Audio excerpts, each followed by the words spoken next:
Assalamualaikum warahmatullahi wabarakatuh. Perkenalkan, nama saya Wahyu Mubarak dari kelas C3S1 Akuntansi. Pada kesempatan kali ini saya akan sedikitnya menjelaskan tentang Ma'rifatul Rasul atau mengenal Rasul.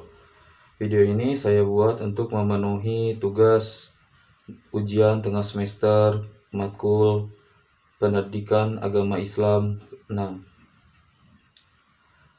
Pada permulaannya, bangsa Arab Quraisy telah mengikuti dan meyakini ajaran agama Nabi Ibrahim alaihissalam dan Nabi Ismail alaihissalam, yaitu agama Hanifiyah. Hanif artinya benar dan lurus, karena sejak dulu ajaran Tauhid sudah mengakar di hati masyarakat Arab. Pembauran dan pergaulan dengan bangsa lain mempengaruhi kepercayaan mereka, yaitu bangsa Arab sendiri. Tetapi seiring berjalannya waktu, ajaran tersebut mengalami perubahan, penambahan, dan pengurangan yang dilakukan oleh para pengikutnya yang tidak bertanggung jawab. Kemudian muncul berbagai ajaran yang meragukan dan akhirnya jatuh menjadi penyembah berhala yang dibawa oleh Amr bin Lu'ay al-Khuzai.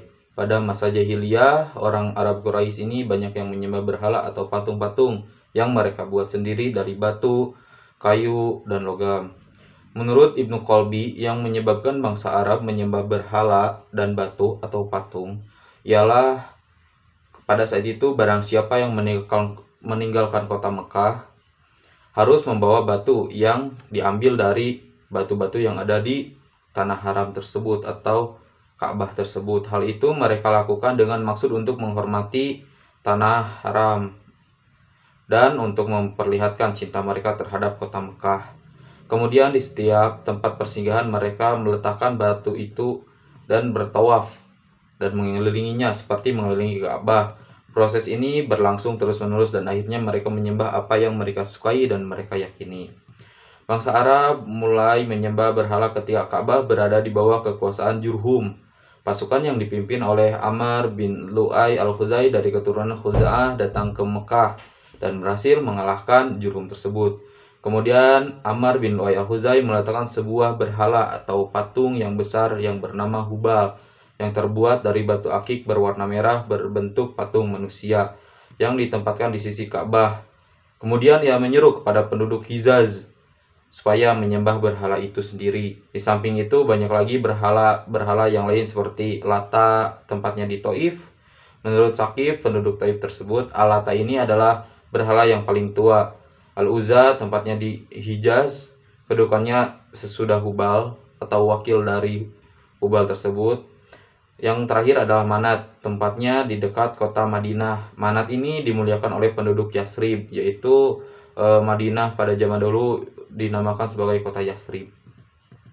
Kemudian kelahiran Nabi Muhammad SAW. Nabi Muhammad SAW lahir di Mekah pada hari Senin pada tanggal 12 Rabiul Awal pada tahun 571 kalender Romawi atau 1450 tahun yang lalu. Rasulullah juga lahir dari ibu yang bernama Siti Aminah dan ayahnya yang bernama Abdullah. Lahirnya Nabi Muhammad juga berkenaan dengan proses atau terjadinya tahun gajah, yang dimana pada saat itu terjadi peristiwa penyerangan kota Mekah, yaitu penyerangan Ka'bah yang diserang oleh tentara gajah yang dipimpin oleh Raja Abrohah. Rasulullah SAW dilahirkan di kota Mekah pada tahun atau tanggal 12 Rabiul Awal, yang itu pada saat itu menurut kalender Romawi pada 571. Rasulullah dilahirkan dari rahim seorang ibu yang bernama Siti Aminah dan ayahnya yang bernama Abdullah. Rasulullah SAW diangkat menjadi Rasul yaitu pada usia 40 tahun, dimana pada saat itu Rasulullah mendapatkan wahyu di Gua Hiro, yang mana wahyu tersebut yaitu adalah surat Al-Alaq ayat 1-4. Pengertian Nabi dan Rasul secara etimologi, Nabi berasal dari kata naba yang berarti dari tempat yang tinggi. Sementara itu pengertian nabi secara umum atau secara syariat yaitu hamba Allah Shallallahu Alaihi Wasallam, utusan Allah yang mendapat kepercayaan berupa wahyu atau risalah dari Allah Subhanahu wa taala tersebut untuk dirinya sendiri. Jadi wahyu yang diturunkan kepada nabi tidak diwajibkan untuk disampaikan kepada umatnya, tetapi wahyu yang didapat oleh nabi tersebut harus diamalkan oleh dirinya sendiri, dan ya seperti yang tadi tidak ada kewajiban menyampaikan kepada para umatnya. Sedangkan kata rasul yaitu berasal dari kata rosala yang berarti penyampaian risalah. Rasul Allah adalah seorang utusan Allah dari laki-laki yang diberikan wahyu dan kepercayaan oleh Allah Subhanahu wa taala yang kemudian diamalkan, dan wahyu tersebut diwajibkan untuk disampaikan kepada para umatnya. Nabi Muhammad juga mendapatkan rasul tersebut yaitu di Gua Hiro, tepatnya di samping Jabal Nur, yaitu wahyu pertama atau risalah pertama yang didapatnya yaitu surat Al-Alaq ayat 1-4. Rasul juga memiliki sifat-sifat. Yang pertama yaitu memiliki sifat asasiyah, yakni sifat-sifat dasar yang layak baginya, seperti sifat sidik atau jujur, amanah terpercaya, tabligh menyampaikan, dan fatonah yaitu cerdas. Sifat ini sangat layak dimiliki oleh setiap rasul yang mengemban atau membawa risalah dari Allah Ta'ala. Yang kedua yaitu rasul juga memiliki mukjizat, yakni perkara-perkara yang di luar nalar, yang tentu saja perkara tersebut atau peristiwa tersebut dapat dilakukannya yaitu dengan izin Allah Subhanahu wa taala. Karena biasanya mukjizat ini datang atau timbul ketika adanya tantangan kepada rasul-rasul tersebut. Salah satu contohnya adalah mukjizat ketika Rasulullah Shallallahu Alaihi Wasallam membelah bulan, yaitu kejadiannya sangat istimewa dan sangat menggebarkan dunia. Membelah bulan tersebut tentu saja dengan izin Allah Subhanahu wa taala. Ketiga, adanya al-bisyarat atau berita gembira akan kedatangannya. Kabar gembira kedatangan Rasul ini ada kalanya telah diberitakan oleh Rasul-Rasul sebelumnya. Bahkan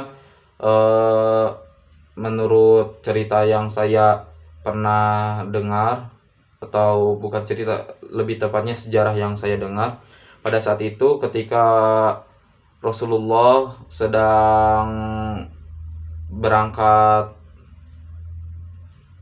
bekerja bersama pamannya, Rasulullah beristirahat di Baitul Lahmi yang di sana ditemui oleh seorang pendeta, dan pendeta tersebut menyebutkan bahwa nanti akan ada seorang laki-laki yang duduk di bawah pohon di Baitul Lahmi tersebut, dan orang itu adalah seorang rasul terakhir, atau yang tepatnya Nabi Muhammad SAW.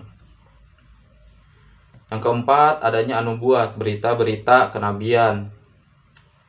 Setiap rasul senantiasa membawa berita dari Tuhannya melalui wahyu berisi ajaran, perintah, dan larangan, atau peristiwa-peristiwa di masa lalu dan peristiwa yang akan datang.